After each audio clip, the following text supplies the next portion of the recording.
Welcome back to the channel. I'm Rochelle and this is Brampton Gardener. So today on the channel we are going to be bagging our tomatoes and peppers. If you want to know why, stay tuned. Why am I bagging my tomatoes? Well, tomatoes and peppers are both self-pollinating plants. So what you can do is if you put a little baggie on them,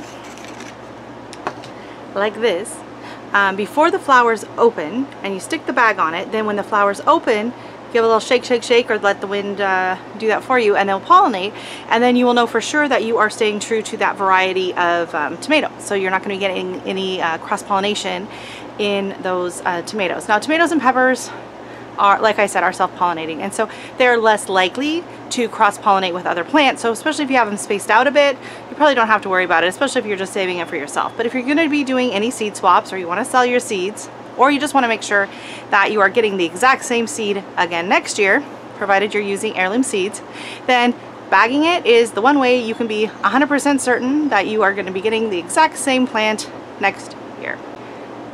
It's very difficult to get these bags on the tomato flowers before pollinate, because they are very tiny and the bags are a little cumbersome. So these were the smallest I could find at the dollar store. If you find smaller ones, good for you. You might be able to use something else. These are just kind of the cheapest, easiest option available. So I will show you kind of how I'm going to slip this on the plants, and then we'll give you some updates. And I will not be keeping these on once I notice that they've been germinated. I keep saying that. Once I've noticed that they've been pollinated and they start to grow little tiny tomatoes, then I'm just going to take the bags off so that they can get big, and I will just put a little string around that branch of tomatoes so that I know that those are the ones that are true to seed, and to let them kind of make sure they get, you know, nice and ripe or overripe before I pick them, and not to just eat them but to save the seeds. Okay, so right here I'm having a hard time finding any that haven't like already started to open. So right here you can see I have a little cluster of some flowers right here on this branch. So I'm just going to remove these leaves kind of below it so they don't get too crowded in the bag. And then I'm just going to slip it on right over top. And I think what's messing me up is the room away from that. So I might just cut those on the other bags and see if that doesn't give me a little more room. And then I just cinch it up like that. And then when I come by and give it a little tap, tap, tap, that's just going to make sure that I'm not getting pollen from any other tomato in that tomato plant, so that I can keep those true to seed. So I'm just going to go along and get a bag on each variety. Oh, this was a nice, look at this. This will be nice to easy get a bag on. So this is the pink brandywine. So again, I'm going to just cut off some of those leaves just so they don't, can you see this? Oh, you can't even see it. I'm talking to myself. All right, let's get you up here. Are you here? You're with me. Yay. Okay, so see, I just pinched off a few extra leaves on that because I don't want it to get, actually I'm going to take them all off. They don't need to be there.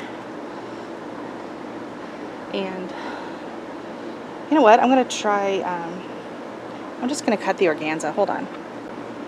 All right, so as you can see, I just cut the edge off. It's usually a lot thicker than that, so. Oh my gosh, that makes it so much easier. Okay. All right. I'm going to be doing that to all my bags from now on. I'm just going to be cutting right above here like this. So much easier now.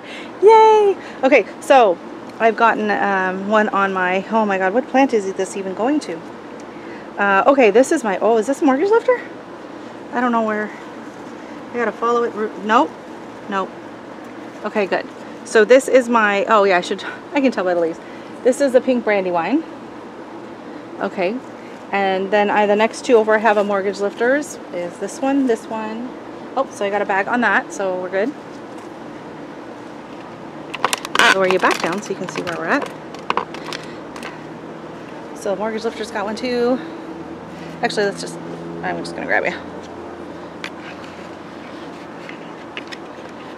I always make that sound so weird.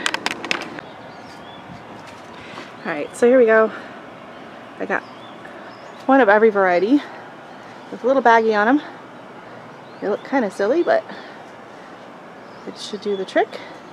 And so you can see what I was talking about before when I was pruning, how far out these guys start to lean, right? So pretty soon I'm going to have to string those up as well. They're coming down. Hey guys, what are you doing over there? You looking for tomatoes? Are you looking for tomatoes? Yeah. You get a tomato every morning, eh? Yeah. Yummy. Alright, so over here you can see I'm just now starting to get some flowers onto my jalapenos. So it's a good time for me to go get more of those little baggies because I did run out. And I will be able to put it on my jalapenos and my bell pepper. So this is also a technique that you can use with your cucumbers and your squash and other things. All you have to do is, before the female flower opens, you want to put a bag on it.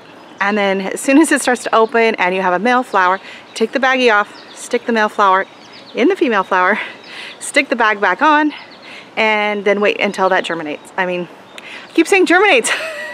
Wait until then that is fully pollinated and you're starting to get fruit, and then tag it, and then you know that's the one that you want to collect seeds from, so you're going to want to let that over ripen on the vine, and then you will have a pure variety. Now if you want to do any crossbreeding or hybridizations, then you would take the pollen from one plant and stick it in the pollen from the other plant. Just make sure you mark it and label what you did, and maybe you'll come up with a new variety.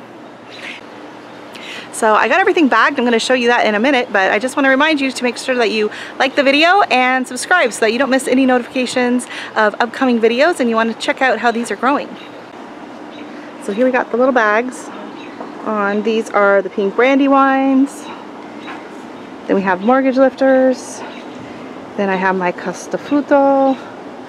I got that bag up there. These are so cute. Then I have my pink Berkeley tie-dye. And then I have the mystery tomatoes. Oh dear.